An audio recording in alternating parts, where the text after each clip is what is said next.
Hello, and welcome to Living a Graceful Life. I'm your host, Denise Medved, and I am also the creator and founder of the Ageless Grace Brain Health Program worldwide, which is in 50 US states and 30 other countries. The purpose of this show is to remind you that it's never too late to begin making choices to create the life that you want to live. Doesn't make any difference what your demographics are, your location, your job, your career. There are certain things that we're in charge of, and that has to do with our body, our mind, our emotions, and our spirit. And we can choose those things that nourish us, that help us to thrive, that help us to have a more elegant and graceful life. I'm talking about the grace of navigating through life and through all the ins and outs of life. I'm talking about the elegance of movement as we travel and move through our days. And that's why we have a great topic for you today that can really help with that. And it's called Little Changes for Big Impact. So it doesn't always have to be a dramatic, huge, big thing that you take on. It can be something small, and you might be surprised at the impact that will have on the quality and the pleasure and the grace of your daily life. So I'm honored and pleased to welcome our guest today, who is Maribeth Bevis, and I'm so happy to have you here. I'm happy and honored to be here, Denise. Thank you.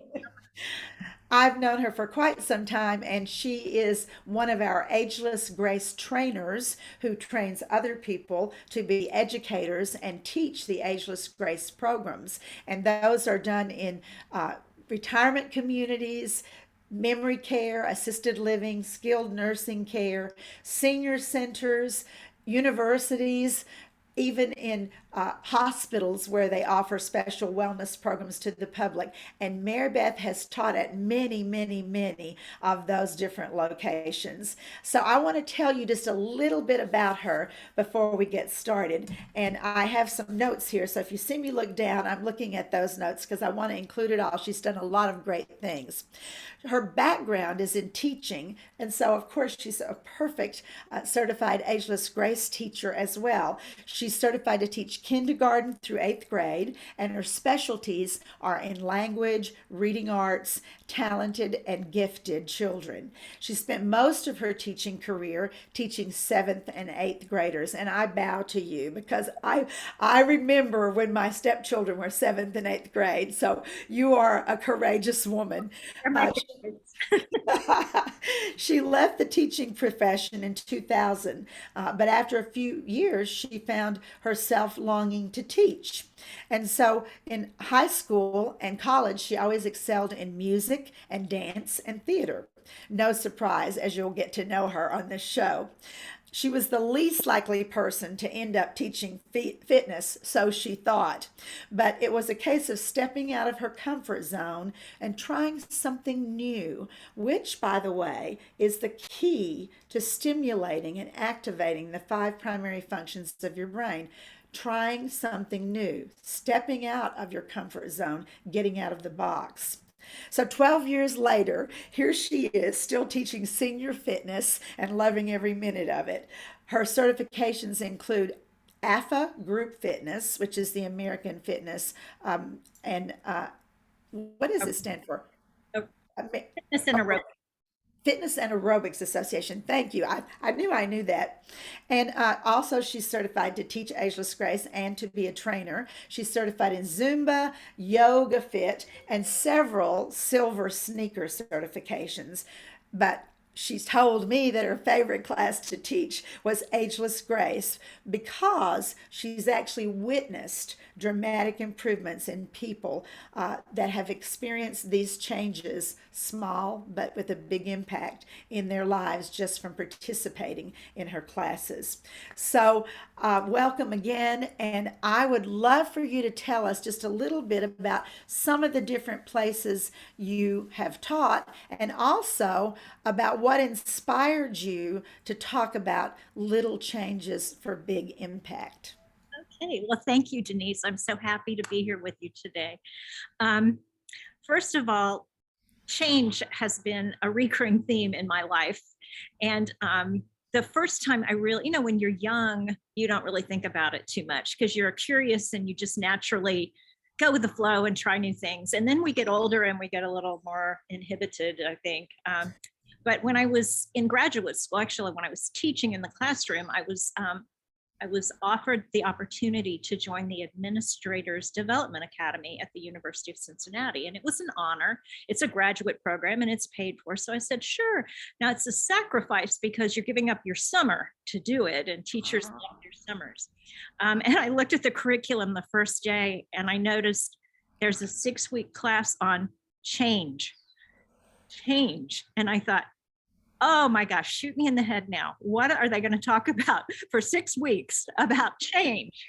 What? This has to be the most boring class in the world. And it turns out it was life changing. Haha, no pun intended, but it was life changing.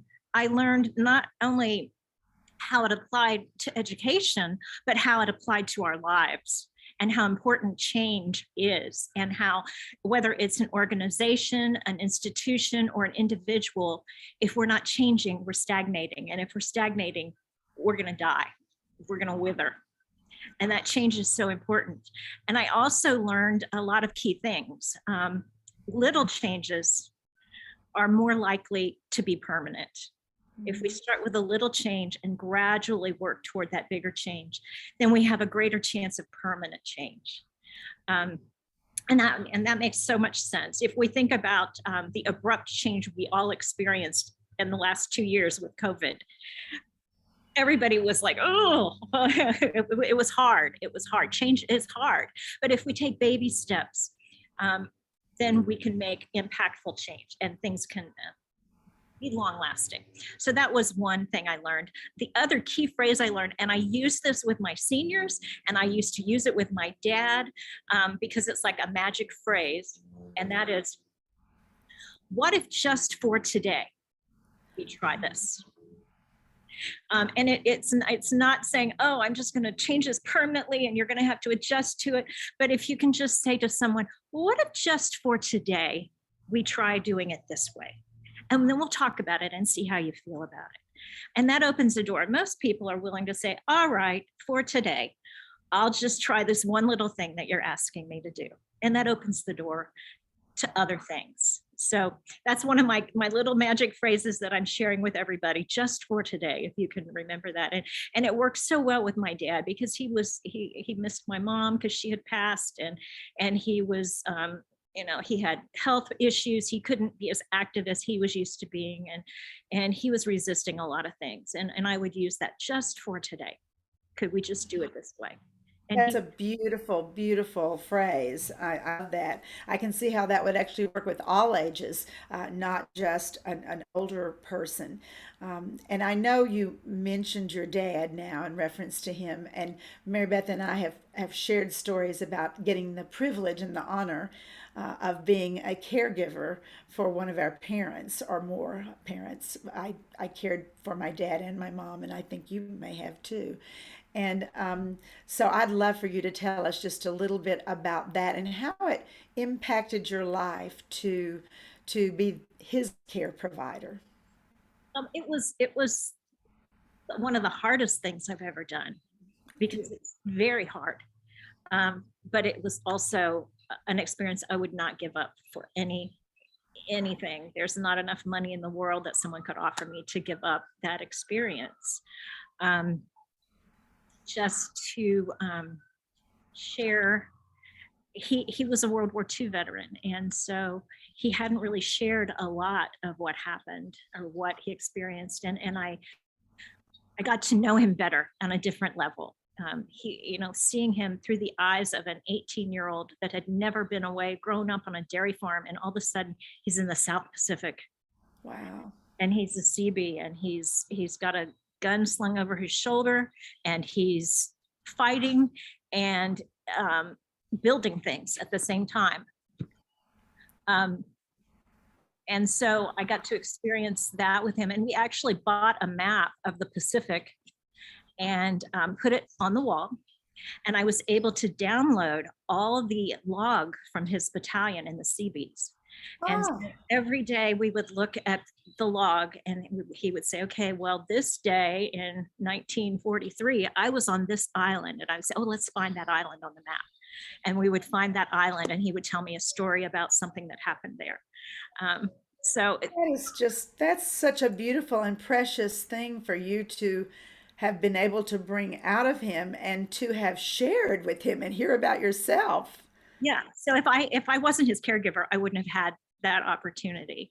And sharing those experiences then also made him more willing to cooperate in his care. And as a caregiver, there's nothing worse than having someone you're caring for that refuses to cooperate in their care. It can be, ugh.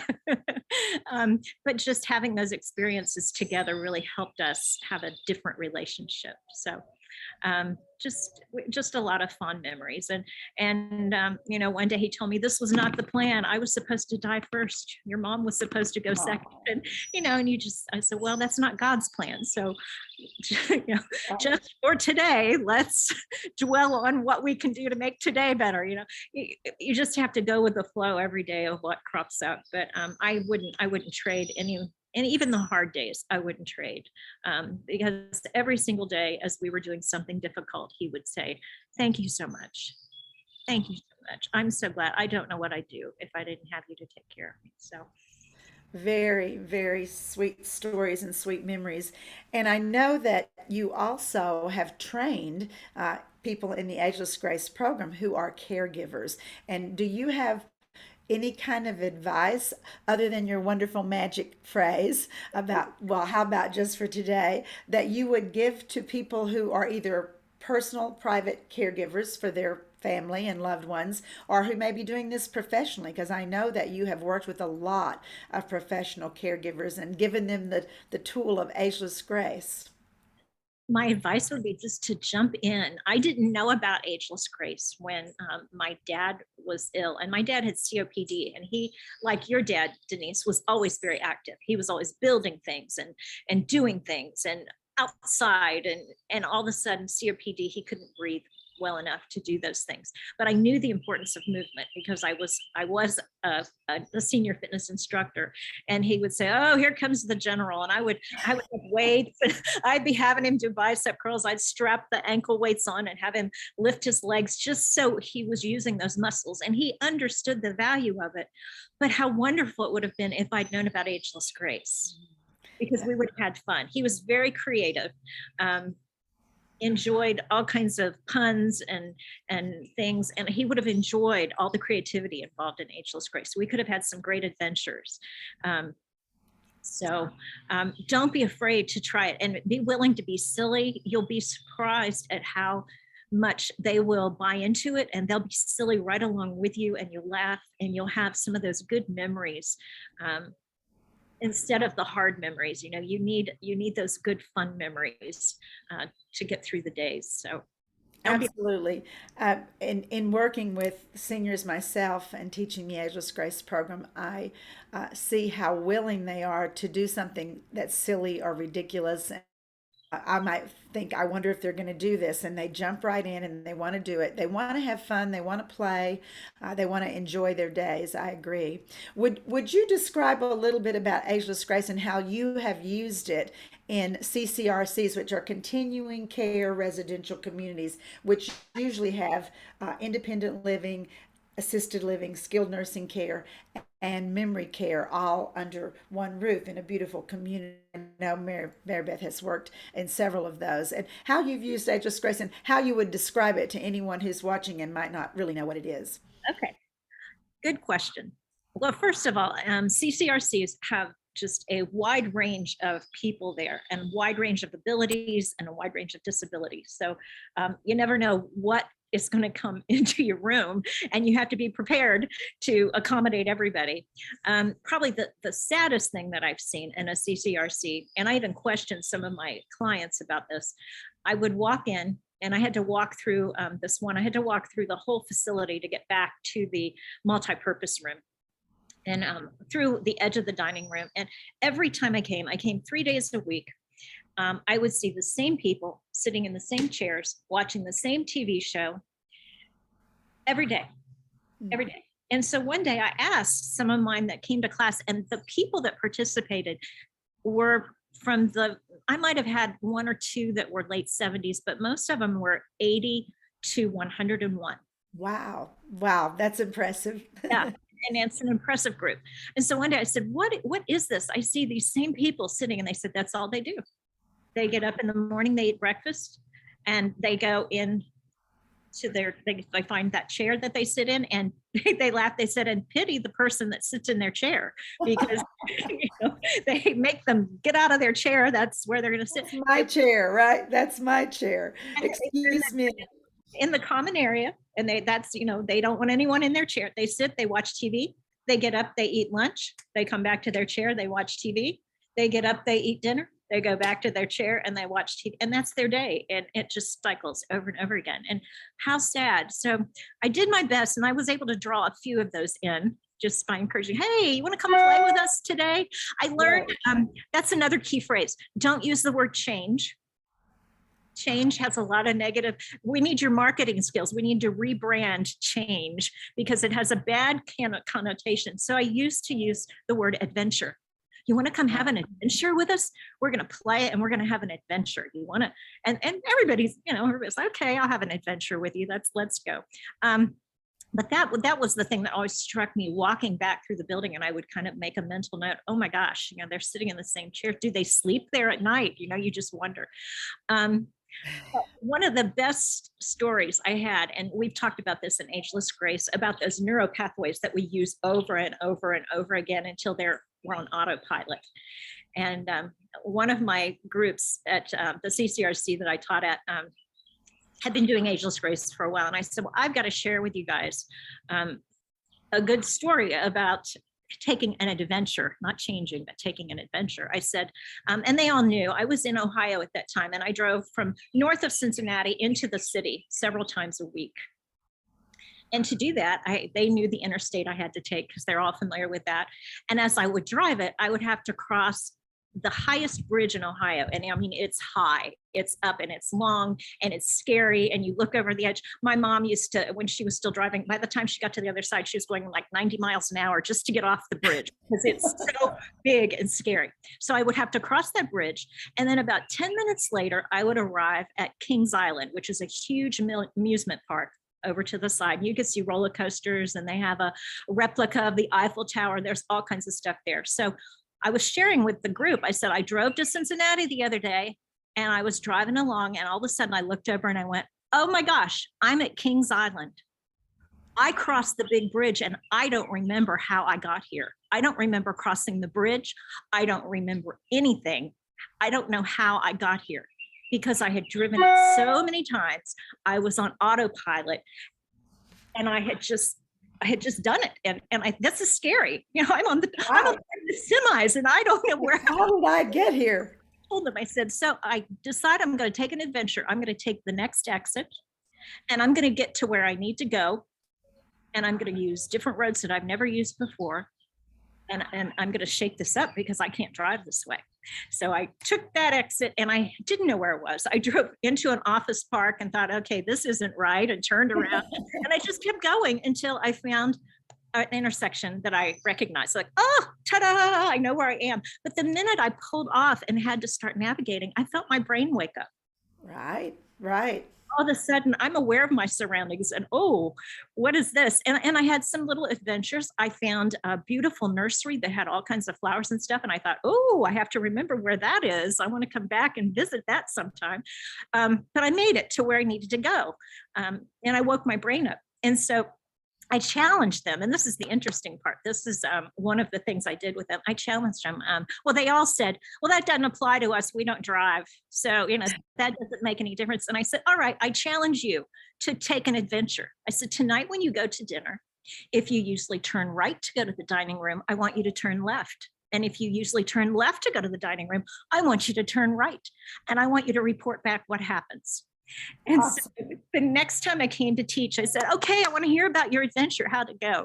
And I was so tickled. I laughed so hard. One, Dottie, who was 98, she said, well, she's like, I got so lost. I had to knock on a complete stranger's door and ask, where in the heck am I? And where is the dining room? And she said, she just grabbed my arm and said, well, come on, I'm going that way. We'll walk together. And so she kind of made a new friend, and that's good. Um, Another gentleman said, well, I got lost, but I was afraid to ask directions. But I saw a group of 5 or 6 people. They looked like they knew where they were going. So I just followed them. That's a riot, really funny. Um, That's great. Somebody who had a villa that had to walk like across because they weren't in the main building. So they had to walk outside, said they took a different route to get to the dining room, and they found a nest of ducklings. Oh, And they were going to visit the ducklings. They had kind of adopted this duckling family now, and they were kind of curious. Are they okay? And that's a lovely thing. But I think the most wonderful thing that happened, we had a fellow, Don, who was very much a loner. He had lost his wife, he had lost his only child. So he had no family, very much alone. And he said, well, I took your challenge and I walked the other way, and I found myself in a hallway that had all this artwork that residents had done. And he said, I started looking at it and I thought, I've always wanted to paint. And so he said, I found Latasha and I signed up for the next round of art classes that they're offering. oh, see, that's wonderful. What you did with just one simple challenge, right? Amazing, amazing. And of course, we mentioned earlier that one of the things that actually stimulates your brain is attempting to do something new. One of the quotes that Maribeth gave me when we talked about doing this show is she said, that thing that you fear or feel you're just too old to try to do that. So that's what it's about, doing something new, something different. When we were little children, we literally, from the time we were born until our late teens or early 20s, we were constantly doing something new because we didn't know how to do anything when we were born, basically. So we were learning to walk. We were learning to see if we could hop on one foot or skip, or we were learning to see if we could throw a ball to someone else and they could catch it. We were learning to see if we could jump rope or throw a frisbee, and then more complicated things like riding a bicycle or maybe even later on driving a car. And those are the things that cause neurons and brain cells to fire because the brain's trying to figure out how to do this. It's something new. And so it engages, just like you said, when you got off that route that you have driven so many times and you were on automatic pilot. The minute you pulled off, it's like, where am I? I've got to pay attention. I've got to look. I've got to notice things. I've got to read signs. And suddenly you're engaging your brain because you're doing something you don't normally do. And it's physical. It's a physical act driving the car, just like it's a physical act learning to ride a bicycle or learning to paint because you took the left turn in the hall instead of the right turn. Those things are very important to everyone of any age, but they're especially important, as you said, to people who think, well, maybe I'm too old to try that. Do that thing because that is what will stimulate the brain. Absolutely. I love that you put that challenge out there to them and that so many good things came of it. And Uh, that's that little change with a big impact. That's just a little change, turning left instead of right. And by the way, Don turned out to be a wonderful artist. He would draw little pictures and paint things. It was like teaching little kids again. He would say, here, I painted this picture for you. And he would bring them to me, which is just so dear. It's just wonderful that, just that little bit of change opens the door to so many other things. The other thing I was going to bring up about change that is your expertise that I thought about, Denise, kind of off track, but not really, is feng shui and how you've taught us how just changing things in your room changes the energy, changing how we wear our clothes changes the energy. And, maybe you can add to that, but it's true. Change it, small changes make, they really do make huge impacts. So feng shui is the art of arranging space around you. You can also arrange your clothing, your your jewelry, whatever, but arranging the space for the flow of space to go through your living room or your kitchen or your dining room or whatever room you're arranging. And also to arrange it in such a way that it's pleasing to you. When I first began this show, Living a Graceful Life, I talked about the Latin roots of the word grace, gratia and gratus, which really basically mean pleasure or pleasurable.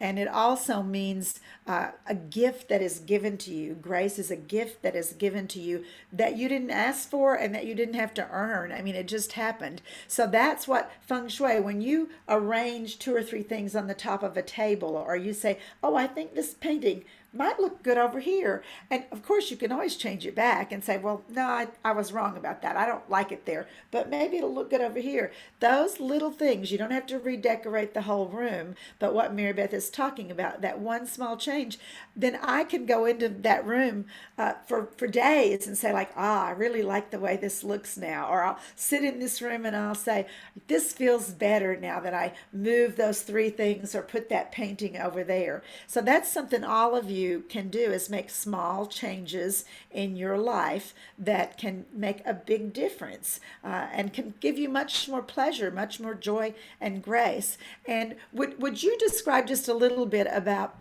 how you share Ageless Grace when you go to, and what it is? Because a lot of people may not even really know what we're talking about. What it is when you go to a retirement community or a senior center and you're sharing Ageless Grace.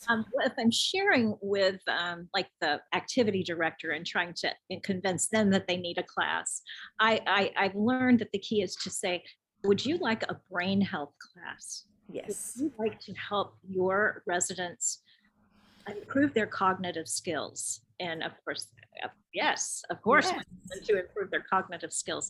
So it's about improving our cognitive skills through movement. And we know that we don't improve our cognition through reading and working puzzles and all of that, that we are meant to move. We are meant to move. And I saw a thing from, I think, Margaret Mead about, they asked what was the first sign of civilization. And she said it was a femur that had healed. And they asked her to explain more. And she said, because if in those days long ago, if you couldn't move, you died. Ah. You know, you were you either died of starvation or you became lunch for some other creature. But she said the sign of a healed femur meant that somebody stayed behind and took care of that person. And that was a sign of civilization and caring. So moving, you know, that proves to us moving was essential. Absolutely. You didn't move, you died. Basically, you couldn't get water, you couldn't get food, you became likely prey for something. So I try to explain that, how movement is so important. And we know now that probably the reason humans have brains is to tell us how, when, where, and why to move. That's the initial purpose. And so as we become this sedentary society that sits in front of a TV or in front of a computer screen, we're denying our brain that movement. And a little bit of it kind of withers and dies because we're not doing we're not fulfilling its purpose when we sit still. And so then I tell them, and this is not exercise, this is play. We're going to play, we're going to laugh, we're going to have fun, we're going to be silly. And I promise you, you're going to leave and you're going to feel better. And we do, we laugh, and I can, you know, it can be someone who, we had one lady, bless her heart, we've lost her. She was 102 and she passed away.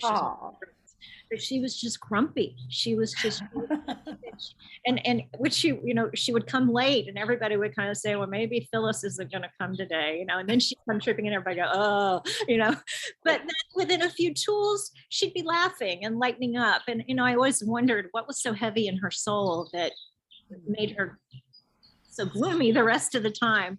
But after we would do a few tools and we would be silly a little bit and laugh a little bit, she would be laughing and playing along.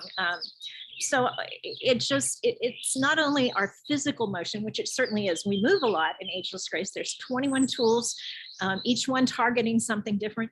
We're awakening our brain, getting all 5 functions of the brain going, but we're also feeding ourselves emotionally. We're also finding joy.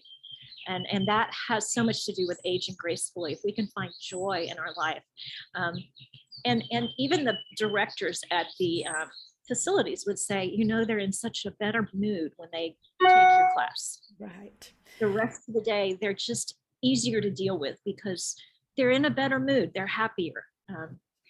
And so that's Play is very important. I mean, I always kid around and say, I've read the rule book and nowhere does it say we're supposed to stop playing. It doesn't say that. We just sort of made that assumption. We thought, oh, I need to be poised or mature or professional or whatever the word might be that we substituted for playful and childlike. There's a big difference between childish and childlike, and that's definitely what we do in Ageless Grace. We're childlike. We're opening up to that state of wonder and that state of being willing to, I call it taking risks. And that sounds dangerous, but it's not dangerous at all. It means, saying, I don't care if I look silly doing this. I don't care if I look like I haven't done this before. I don't mind if I look awkward or clumsy.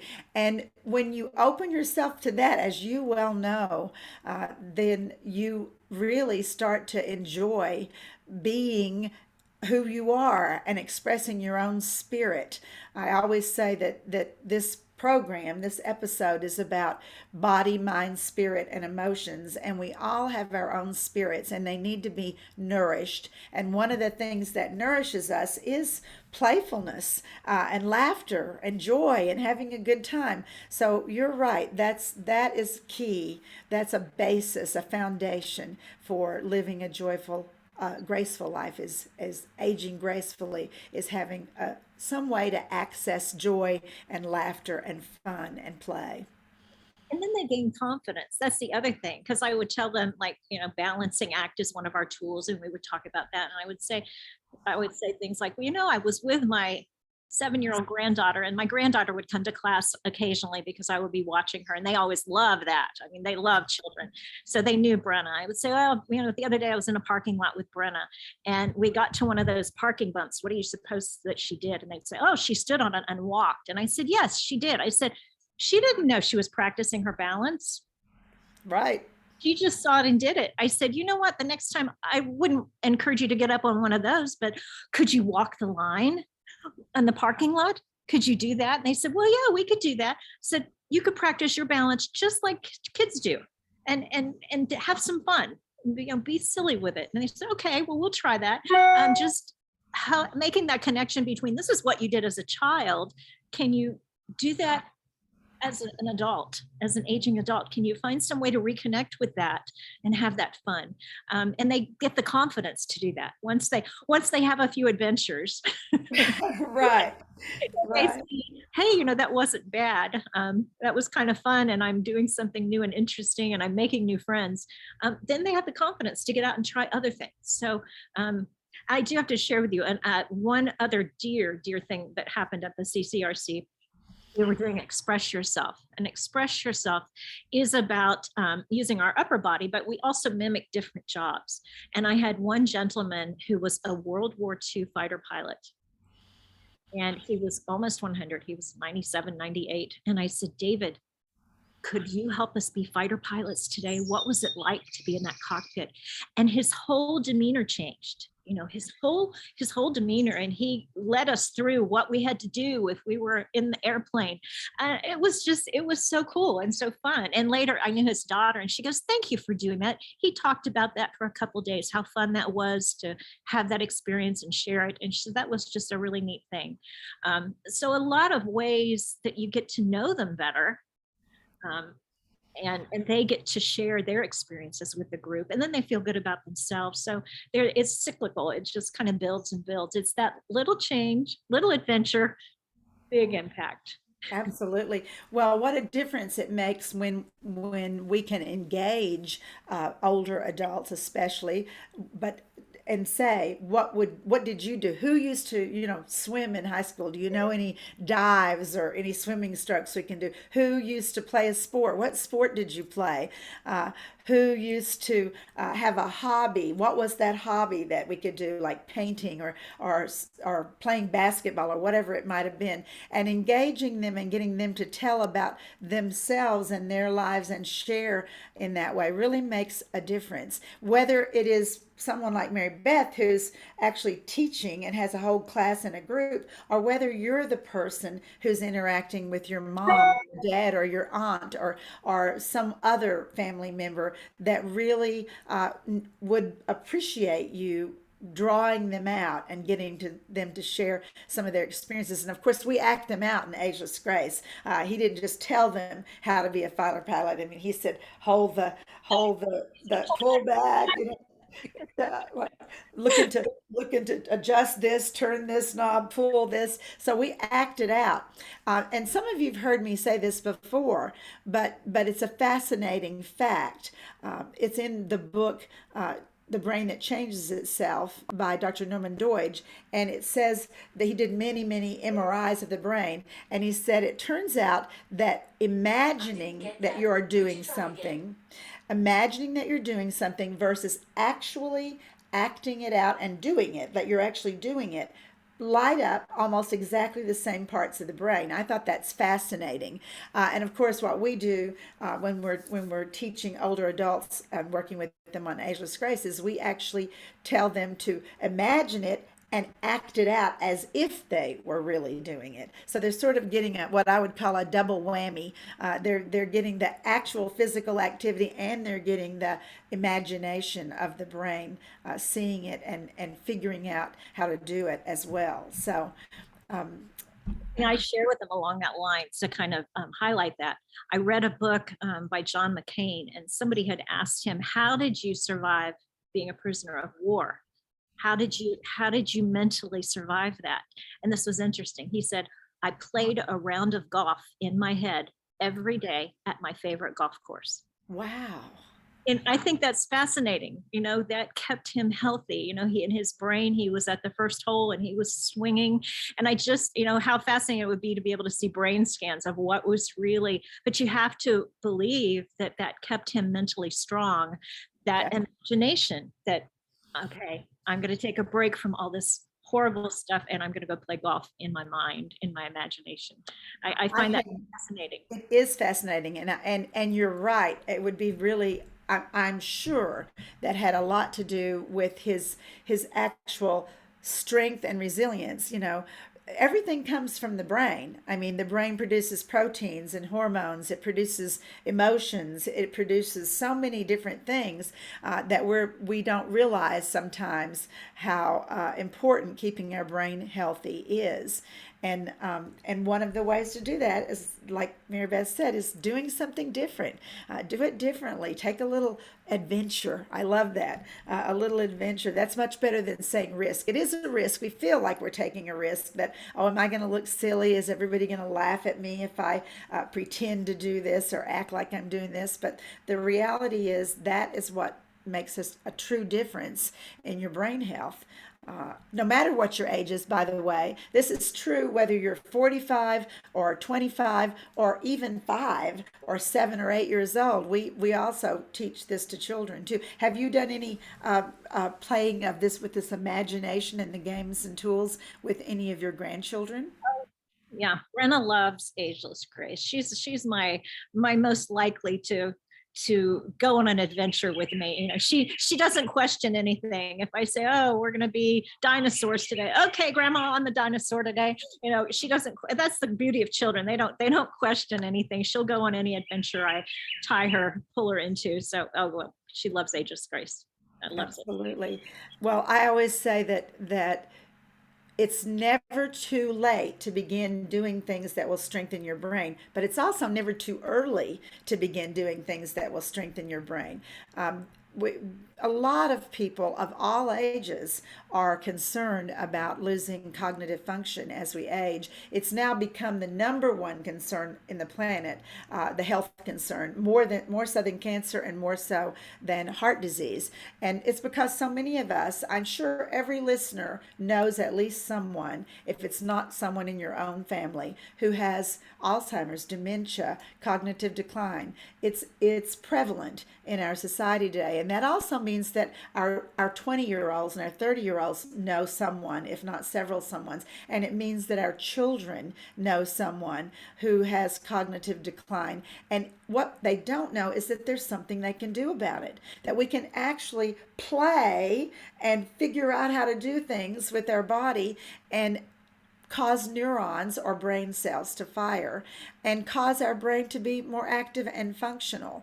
I had not heard that story about John McCain, and I really immediately get that that is probably the main reason he was able to not only survive but thrive and continue positive thoughts and hope and belief, because he was more or less, whether he completely realized it or not, he was training his brain to And overcome. in those happy Yes. endorphins and the dopamine, he was releasing that through his imagination, probably. I mean, we don't know, but we can kind of maybe think that that's what was going on as he was just Absolutely. imagining. So very interesting. Um, Um, you know, You know my friend Dana, who we have lost her on this earth, but she lived to be a ripe old age of 94. And she always would say to me, I tried being down once and I didn't like it, so I'm just not going to do it I anymore. love that. Uh, and that has a lot to do with what we talk about, that you have choices. You have choices. You have go to class with Mary Beth and laugh and enjoy yourself. You have choices to go on an adventure or to turn left instead of right. You have choices to be able to take a little bit of a risk and do something out of your comfort zone. It doesn't have to be a big, huge thing. It doesn't have to be, you don't have to go skydiving right away. That's okay if you do, but you don't have to do that. You can simply, take a different route, or maybe brush your teeth with a different hand than you normally do. There's so many ways to do this, right? You were going to say another story that you had. Like that my veteran ageless grace people that have been with me for now for 3 or 4 years, they take it outside the classroom now. And I have one lady in particular, Jane, who was an elementary teacher. So she's really plugged into the playfulness and how important play is because she taught first grade. Um, but she'll find ways throughout the day. And some days she'll come to class and she'll say, I was saying bad things about you. Did you hear me? And I know she chose an adventure. So one day she came to class and we know that she does her grocery shopping Friday mornings before she comes to class. So we always say, well, how was grocery shopping? And that's when she said, I was thinking bad things about you, Mary Beth. And I said, what did you do, Jane? She said, well, I went on an adventure. She said, I went through the grocery backwards. And it was horrible. She said, I couldn't find anything. She said, it was so crazy. It was like they moved everything, but they didn't. I was just going through it the opposite direction. And so it's interesting that they now look for ways that they can mix it up because they know it's good for them, even if they're aggravated. But they know it's good for them. And so that was just one example of them outside of class, totally unsolicited from me, saying, okay, I'm going to do my something different today. I'm going to go through the grocery backwards. You'll have to try it. Well, I was just gonna say, as soon as you said that, I thought, wow, I'm gonna see if I can try that. I always, maybe most people do, because that's kind of how they have the grocery stores laid out, like most grocery stores, the produce is right there on the right when you come in. And so we kind of go that way and we follow the aisles. That's what they want us to do, right? And the milk's always way back or so you have to go through the whole store if you want a gallon or a quart of milk, and the frozen section's in a certain place. But I love that idea. That's one I haven't tried yet, to stimulate my brain by saying, I'm going to go over here and start on the opposite side of the store. And maybe even because I follow that pattern of down this aisle and up this aisle. So I And might go back to the back and then come up this aisle and down this aisle. Like, what a fascinating thing. And those of you listening may be thinking, well, how can that difference? Try it. When we do something that we're just doing almost automatically, it comes so easy to us. And only a small thing, when we change it and do it differently or backwards or in a different order, can suddenly cause our whole brain to say, like, what is going on? Why can't I get myself together? Why can't I find where this is? Because it's on my left now instead of on my right. So I can imagine myself in that situation. Next grocery store trip, I'm gonna try that. But these are the kinds of things, when Maribeth chose this topic, little changes for big impact, that we're talking about, that you can make a choice in your own life to do something a little bit different. It doesn't have to be a huge thing, and you can make a big difference in your brain health overall by doing that a lot. Now, obviously, if once a week you brush your teeth on this side instead of this side, and then you don't remember it for 2 more weeks, to make a big difference because it was just such a short thing. But if you do it regularly and you stimulate your brain on a daily basis, you really start to see a difference. Have you seen a difference in yourself and your own cognitive function? definitely, definitely. I took a month off. We recently moved. You're in my new backyard. Recently moved to San Antonio, and I gave myself a month off to get settled. And I saw, like, I felt the change because I wasn't practicing. I wasn't doing daily practice. We daily practice for 10 minutes a day, for those of you listening, as well as teach class. Um, so I definitely was more forgetful. And I'm trying to unpack and put things away and couldn't remember where things were, and I'm kind of scattered. So I pulled myself back in and said, look, even if I'm not teaching right now, I need to at least go back to practicing every day, so I could sharpen my skills up again, because I could tell I was, yes, definitely. There's a huge difference, huge difference. That makes sense to me. I notice the same thing. Even when I don't do it for just a couple days, I start to see a difference. And for those listening, you don't have to do the Ageless Grace brain health program. You can do the things that we're just talking about, taking a different route to work when you're driving, taking that. This is just an interesting study, and I may have told you this before, Marybeth, but they did a cognitive study of London cab drivers, which I think is interesting. And they found out that they had higher cognitive function than most average people in the entire world. And they figured the reason was is that on a moment's notice, they don't know where they're going. And then somebody says, and then they have to figure out how to get there. Because London isn't like New York, where it's laid out in a grid system and these roads go north and south, the numbered streets go east and west, the named streets go north and south. It's nothing simple like that. It's like turn here, go there, wander around. It's a very old city. And they said, and not only that, but then they run into obstacles where they might come and, there's a parade going on and they have to go another way and they have to think, well, what's another way I can do this? And how can I turn and how can I go around? But I thought that was fascinating. And then the other thing that I think is fascinating is that the longest lived profession in the world is orchestral conductors. And they live an average of 98 years. That's huge. The reason is they're doing physical movement that they have to think about at the same time. And that's what it is, that you have to be doing something physical, not just mindless. It's good for your body, especially if you're, on a treadmill, but it's especially good for your brain and your body if you're thinking about what you're doing. And so, needless to say, when you're doing these things like driving a cab or you're doing things that are new to you, your brain is engaged in saying, well, how would I make my left hand be able to do this? And what should should I do with my right foot? And the brain is giving signals all the time telling us this is something new, let's figure it out together. It's a dialogue between the body and the brain. I know we're probably getting close to finishing, but I wanted to share. I don't know if you're familiar with Stephen Charleston at all. Are you familiar with Stephen Charleston? Yes. Tell us. He's just wonderful. And recently, one of his posts, if you can indulge me to read it here.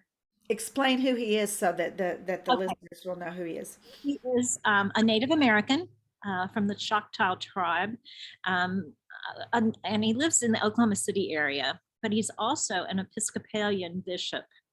Um, and he just writes wonderful things. He's retired now, and he blends his Native American spirituality with his experiences being an Episcopalian priest and bishop. And he just writes these beautiful things and just synchronicity. Just a few days ago, this was one of his posts. And I thought this is just a good time to share this. He says, spiritual life is transformative life. We are not made to stand still. Mm. We are made to move, to change, to grow.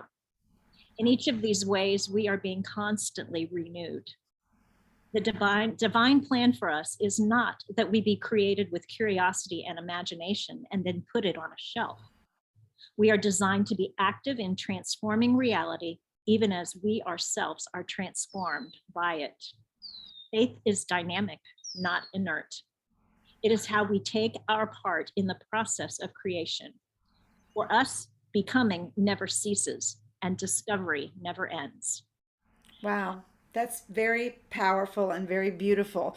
And yes, he couldn't have put it better at a better time than what we're talking about right now. Uh, So it's our bodies moving, it's our minds being occupied, it's our spirituality growing, it's our emotions, it's all of us. It's holistic. It's not just, and that's what's great about Ageless Grace. It's not just, oh, I'm going to do a bicep curl, which is mindless. It is mindless. But when we're doing Ageless Grace, we're pulling it all in. We're pulling in the emotion, we're pulling in the movement, we're pulling in all of it. We're encompassing everything, the whole human being. And that's what I love about Ageless Grace. That's what you've created. Well, one thing that I would love for you to tell our viewers is about why we do Ageless Grace sitting down, because we haven't really explained that, and that we've never said that, so they don't know that. But we do all of Ageless Grace in a chair. Well, that's a great thing for a lot of reasons. And we do it without any tools, we don't use weights, we don't have any equipment we have to use.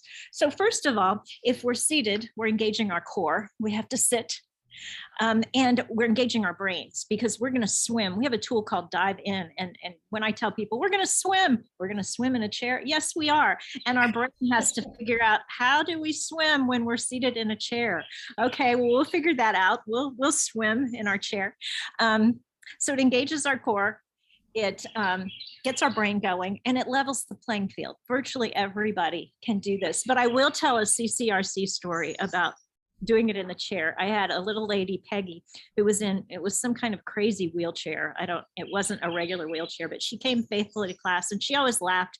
Just a really great, fun person. But I forgot, I think we were doing rock and rockettes where we kind of kick our legs and stuff. And I looked back and she's sliding down in this chair. I mean, she has a seatbelt on hers, but she's sliding, she's going. And so I said, oh, time out. I went back and I just wrapped my arms around her and I said, oh, Peggy, I just want to give you a hug. Can I just hug you for a few minutes? And I looked over and someone said, I'll get help. And someone had to run and get someone to help me get her back up in the chair. So normally we can sit in the chair, but we do have to be mindful and watch. But those are the reasons that we do Ageless Grace seated, because everybody virtually can do it. Our core gets a good workout and our brain has to work and figure it out. Did I miss anything? Absolutely no. When we're seated, and this is true even if children do these brain games that we play, that they sit in a chair. And when I work with children, I always say, only one rule to this game we're going to play. You can't get out of your chair. You have to all do it all sitting down. And they're so cute because they get so excited and they'll jump up and then they'll say, "Oh, oh," and then they sit down real fast. Because we're not used to, jogging in our chair or swimming in our chair or dribbling a basketball in our chair or any of the things that we might come up with doing, pretending that we're landscaping a garden and using different tools. We have to imagine that we're doing it and we have to act it out and we have to have figure it out, like how would I use a rake or a hoe if I'm sitting down? How would I climb a ladder if I'm sitting down? And so that immediately engages the brain. And that's the kind of thing that you can do on your own. Something that is out of the normal, something that's a little different. And there's some obvious things where you could maybe walk up the stairs backwards if you have stairs in your home, or you could pretend to do something on your right side when you normally do it on your left. And I always say to people, just change things that you do daily. For example, I open the cabinet and my glasses are up on this shelf, and I use my right hand and I reach for those glasses. And it fascinates me when I say, okay, now I'm going to open the cabinet door with my left hand and reach for the glasses with my left hand. And it's like I think, why can't I do this very well? And it's because the brain hasn't learned, the brain and the body haven't worked together to create this particular activity. So anytime you come up with something a little different, a little out of the ordinary, you might be surprised how all of a sudden you're really thinking about it and your brain is really engaged. Thank you for that beautiful reading. I really love that, what he had to say about how we were designed to move and we must move. It's so true. And so what I would love to do is do a tool of Ageless Grace to show it to you right now so that you see what we're talking about. I do one in every episode every week toward the end of the episode because we've been sitting. We've been sitting and listening and talking and having a conversation, and it's time to move. And remember that too when you are on Zoom or when you're watching television or if you're working from home on your computer. How long has it been since you moved? Because the brain is just focused on one thing. The rest of it's going to sleep. So it's important for us to be able to move and say, okay, every 30 minutes I'm going to get up and move, or every 25, or whatever feels right for your body. But we all know that moving is critical. And that's true of children too. They need to move. They can't sit all day and listen and participate in class fully unless they actually move. And just a few minutes, what you said, little changes for big impact, just a few minutes can cause you to feel wide awake again or alert or more focused. So what I'm going to do, Mary Beth, and you do it too, and I'm going to invite our viewers to do the same thing. Back away from the screen a little bit, and I'm going to sit in that chair right back there, and I'm going to show you a tool that Mary Beth selected at the beginning. Oh, let's do grab bag. So grab bag is for dexterity in the hands and fingers and maybe even in the feet and toes. So go to your Goldilocks chair, which is the one that is just right for you.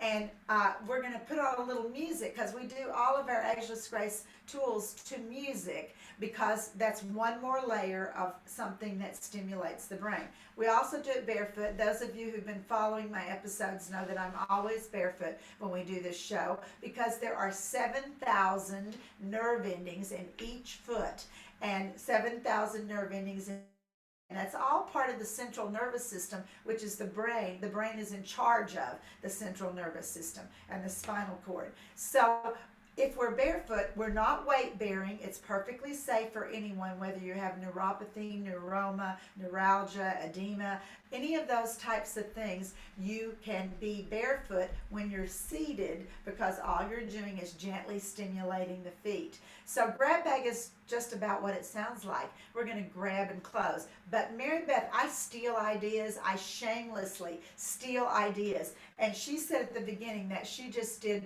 what I'm about to show you to do in her class this morning when they were doing grab bags. So this is how we're going to start. I'm going to put on a little music. And we're going to have a pillow fight. So use your hands and throw pillows. Let's pretend we're having a big pillow fight. And maybe you're even dodging some of the pillows and using your hands. Yeah, and throwing the pillow. I'm going to get you, Maribeth. Here it comes right through the Zoom screen. Throwing the pillows.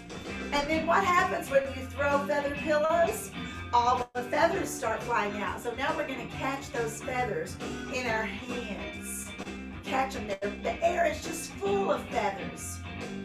Now, just because it's something different and it will stimulate our brain, I want you to see if you can catch a few feathers with your toes. Oh, there's one over there. Whoops, what about that one? Catching those toes. Catching those feathers.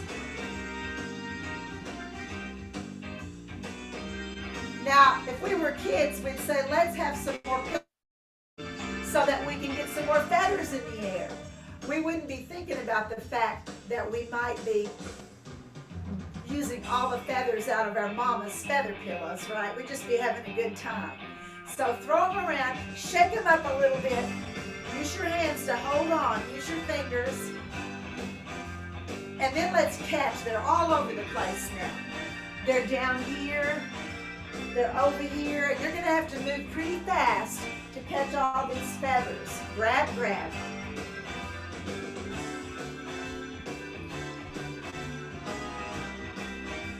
And grab a few more with your toes.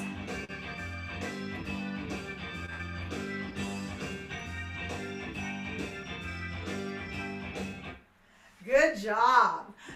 Thanks for, and I don't know about you, but I feel a lot better already just from moving around and feeling like I really kind of energized myself. So if you want to know more about Ageless Grace or any of these tools, you can go to agelessgrace.com. We have a free class you can download, free handouts. There are also playbooks and DVDs and flashcards, and there's a training schedule there. It says training and it says schedule, and it tells about seminars you can take, and Maribeth is one of the people who offers those 4-hour seminars, and also certifications you can take for 14 hours if you would like to learn to teach this program yourself or just learn more in depth. So you can also go to winwinwomen.com, and those products are on there as well that can help you. So thank you so much for joining us. I want to remind you one last time, it's never too late to begin to make choices that to live the life that you want to live, and little changes can make a big impact. Thank you, Maribeth. Thank you, Denise.